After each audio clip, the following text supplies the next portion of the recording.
ఎండనక వాననక రాత్రనక పగలనక చేతులు పగులుతున్నా కాళ్ళకు బొబ్బలు వస్తున్నా కుటుంబంలో ఫైనాన్షియల్ ప్రాబ్లమ్స్ ఉన్నా చిన్నపిల్లలకు స్కూల్ ఫీజులు కట్టలేని స్థితిలో ఉన్న ఒక బాడీ బిల్డరు తన ఆశయం కోసం తన అనుకునే లక్ష్యాన్ని చేరుకోవడం కోసం ఒక స్టేజ్ మీద తన మెడల్ కొట్టాలి అనుకున్నది సాధించడం కోసం తన నోటిని కట్టుకుని కుటుంబానికి దూరంగా ఉండి చేస్తున్న ఆ గొప్ప ఆశయంతో చేసే ఆ క్రీడను చాలా మంది డబ్బులు సంపాదించడం కోసం అనుకుంటూ ఉంటారు. బాడీ బిల్డింగ్ లో ఎవ్వడు డబ్బులు సంపాదించుకోవడానికి ఏం రాడు. వాళ్ళు ఇచ్చే డబ్బులు ఆ ప్రైజ్ మనీ ఒక్కరోజు తిండికి కూడా సరిపోదు బాడీ బిల్డర్లు అయ్యే ఖర్చుతో పోలిస్తే. కాంపిటీషన్ డే కి ముందు బాడీ బిల్డరు వాటర్ కట్ చేసి బాడీని డ్రై చేయడానికి చేసే ఆ బాధల్ని కష్టాలని ఎప్పుడు ఆ బాడీ బిల్డర్ మర్చిపోతాడంటే స్టేజ్ మీద తన పేరును అనౌన్స్ చేసే టైంలో రన్నరు విన్నరు ఆ ప్లేస్ లో నిలబడినప్పుడు తనకి ఒకటే గుర్తుకొస్తూ ఉంటుంది. అర్ధరాత్రి 12-1 గంట అవుతున్నా తన ఫ్యామిలీ తన కోసం తన పిల్లలు ఎదురు చూస్తూ ఉంటారు. ఏ కాల్ చేస్తాడో, ఏ ప్లేస్ వచ్చిందో మా నాన్నకు, ఏ ప్లేస్ వచ్చిందో వినాలి అన్నటువంటి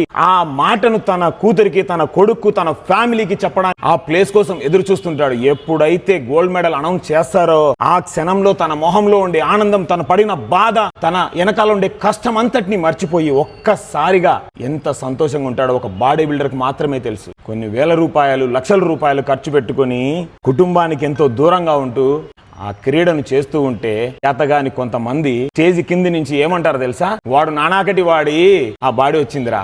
నువ్వు పెట్టినావా నానాకటి వాడడానికి? వచ్చిన డబ్బంతటిని ఈ క్రీడ కోసం, తన బాడీ బిల్డింగ్ ఆశయం కోసం, తన పేరును తెచ్చుకోవడం కోసం, ఈ గోల్డ్ మెడల్ కోసం బాడీ బిల్డర్ పడే కష్టం నీకు తెలుసా?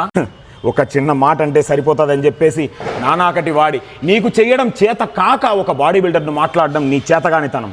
వీలైతే ఒక బాడీ బిల్డర్ను సపోర్ట్ చేసి మాట్లాడు తప్ప నీ చేతగానితనం వల్ల ఒక బాడీ బిల్డర్ని కించపరచాకు. న్యాచురల్ బాడీ ఎవడికి ఉంది? న్యాచురల్ బాడీ టాబ్లెట్లు వేసుకోకుండానే తింటున్నావా? టాబ్లెట్లు వేసుకోకుండానే తిరుగుతున్నావా?